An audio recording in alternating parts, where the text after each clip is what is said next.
Jessica. I'm an instructor here at Vamp Stance. Today I'm going to show you the bird's nest.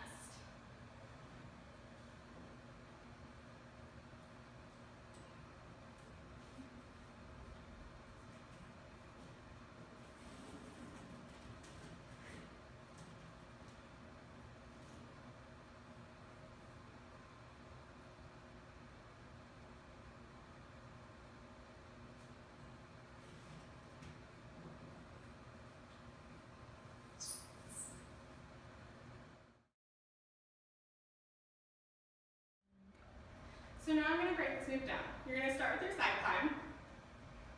I like this move on swing pole, but you can obviously do it on static as well. Climb about 2 climbs high. Hook the inside knee nice and high. Slice the back leg horizontally through until you get contact on your thigh like a jasmine. Your bottom hand is going to brace you in a split grip. Top hand is going to grab for the top of that foot. I'm going to press my chest out, pressing my hips forward.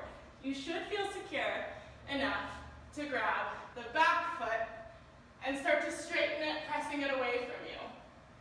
I started to rotate the other way, but if you're doing this fast, you should be able to keep the same direction. To come back in, curl your chest in towards your crotch, grab above, press that leg down, and you can dismount however you want.